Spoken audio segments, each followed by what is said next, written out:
4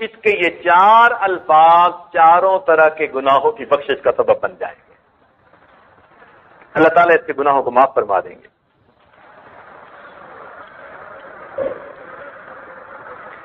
اور ویسے بھی دیکھیے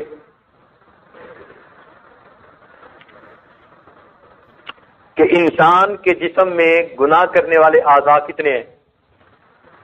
7 ہیں. اگر گنے نا ہاتھ، پاؤں، آنکھیں، کان، زبان، منہ جو ہے، دماغ، یہ 7 اعضاء، شرمگاہ 7 بنتے ہیں. اور جہنم کے دروازے کتنے ہیں؟ 7 اعضائے گناہ ہیں اور 7 ہی تو جب 7 اعضائے گناہ ہیں اور 7 ہی جہنم کے دروازے ہیں تو کیوں نہ ہم بسم اللہ الرحمن الرحیم کثرت سے پڑھیں تاکہ اللہ تعالیٰ قیامت کے دن ہمیں جہنم کی عذاب سے معافی عطا فرما دے. اس کے 19 حروف جہنم کے 19 داروغوں اور ہمارے درمیان میں آڑ بن جائیں. اچھا ایک بات ہے کہ جب کسی آدمی کا خط آتا ہے نا تو خط کے شروع میں جو لکھتے ہیں نا اسی سے پتہ چل جاتا ہے کہ اس کا موڈ کیسا ہے. اگر وہ آدمی ناراض ہو نا تو خط کی ابتدائی ذرا ایسے لفظوں سے کرتا ہے کہ جس سے ناراضگی ہوتی ہے. اور اگر محبت ہو اس میں تو میرے پیارے پیارے بیٹے کہ بھئی باپ کے دل میں بڑی شفقت ہے. تو خط کے عنوان سے ہی خط لکھنے والے کے ارادے کا پتہ چل جاتا ہے. بالکل اسی طرح بسم اللہ الرحمن الرحیم یہ پورے قرآن کا عنوان ہے، ابتدا اس سے ہو رہی ہے. اب ہم اگر اس پر غور کریں تو یوں معلوم ہوتا ہے کہ پروردگار فرماتے ہیں بسم اللہ الرحمن الرحیم، کیونکہ اس میں رحمت کے دونوں ناموں کا تذکرہ کر دیا. معلوم ہوا اللہ کا ارادہ بندوں کے بارے میں خیر کا ہے. ورنہ تو بسم اللہ الواحد القہار بھی کہہ سکتے تھے، ہو سکتا تھا یا نہیں؟ یوں فرما دیتے بسم اللہ الواحد القہار، بسم اللہ القہار الجبار. نہیں، قہار اور جبار کی بات نہیں کی، بات کی تو کس کی؟ رحمان کی. اور یہ بھی مزے کی بات کہ اللہ تعالیٰ کے 99 صفاتی نام ہیں اور ہر نام اللہ تعالیٰ کی ایک صفت کی طرف اشارہ کرتا ہے. فقط رحمت وہ صفت ہے کہ جس صفت کی طرف اللہ کے 2 نام اشارہ کرتے ہیں. تو یہ اس بات کی دلیل ہے کہ رحمت کی صفت دوسری صفات پر غالب ہے. باقی ہر صفت کے بدلے ایک نام اور رحمت کی صفت کے بدلے تو 2 نام، تو اسی لیے نا کہ ہے بہت زیادہ. اس لیے فرمایا ان رحمتی وسعت کل شیء، میری رحمت ہر چیز سے زیادہ وسیع ہے. تو دیکھیے ہر کام میں بسم اللہ پڑھنے کی عادت ڈالیے.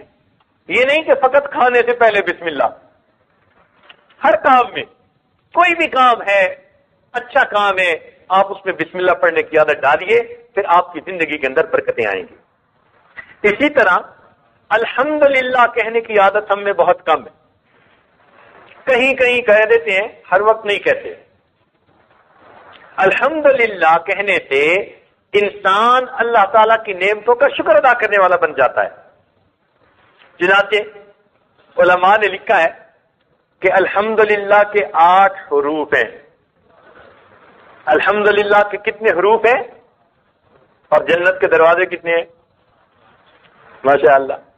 یعنی الحمدللہ کا ہر حرف جنت کے دروازے کی کنجی بن جائے گا. اور یہ بھی مزے کی بات دیکھیے کہ جہنم کے دروازے 7 اور جنت کے دروازے، معلوم ہوتا ہے کہ اللہ تعالیٰ جنت میں زیادہ لوگوں کو بھیجنا چاہتے ہیں. بھائی جدھر زیادہ رش کی امید ہوتی ہے ادھر زیادہ بندہ پروویژن کر دیتا ہے نا. ایسا ہوتا ہے کہ نہیں ہوتا؟ پہلے سے ہی پروویژن زیادہ کر دی جاتی ہے، تو ادھر رش لگے گا، ادھر زیادہ پروویژن کر دو. تو اللہ رب العزت نے جہنم کے دروازے کتنے بنائے اور جنت کے دروازے کتنے بنائے؟ 8 بنائے. تو اللہ تعالیٰ چاہتے ہیں کہ تم ادھر زیادہ جاؤ. ہم اگر اللہ تعالیٰ سے توبہ کریں گے اور معافی مانگیں گے تو پروردگار ہمیں جنت کی طرف بھیج کر خوش ہو جائیں گے. تو الحمدللہ اس کے 8 حروف اور جنت کے 8 دروازے. سبحان اللہ. دیکھیے لا الہ الا اللہ محمد الرسول اللہ، یہ کلمہ ہے، اس کا ذکر کرتے رہتے ہیں اکثر لوگ. اس مہینہ میں اس کا زیادہ ذکر کرنے کا حکم دیا گیا. حدیث پاک میں آتا ہے کہ اس مہینہ میں تم لا الہ الا اللہ کا زیادہ ذکر کرو. لا الہ الا اللہ کے 12 حروف بنتے ہیں. لا الہ الا اللہ کے 12 حروف بنے. سبحان اللہ. لا الہ الا اللہ کے کتنے حروف بنے؟ اور محمد الرسول اللہ کے بھی 12 حروف بنے. سبحان اللہ. اس کا مطلب یہ ہوا کہ جو آدمی دوام کے ساتھ لا الہ الا اللہ کا ذکر کرے گا، اس کے 12 حروف ہیں، اللہ اس کے بدلے 12 مہینوں کے گناہ معاف فرمائیں گے.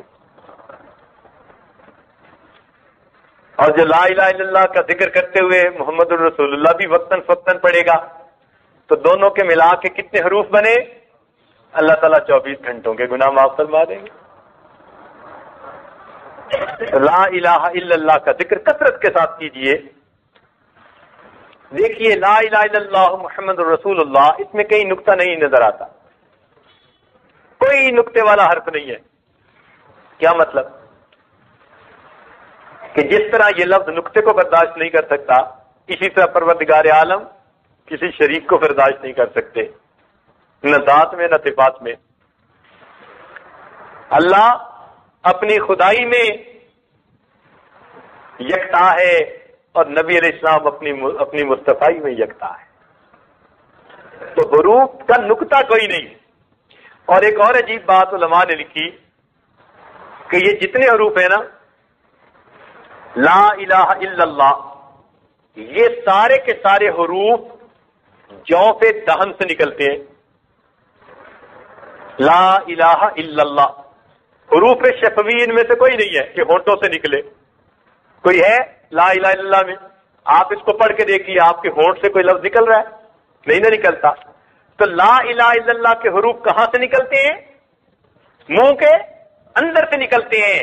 تو اس میں نقطہ رکھ دیا، اے میرے بندے، جس طرح اس کلمے کے حروف تیرے منہ کے اندر سے نکلتے ہیں، قبول ہوتے ہیں، اسی طرح اگر تیرے دل کے اندر سے یہ نکلیں گے تو پھر ہمارے ہاں قبول ہو جائیں گے.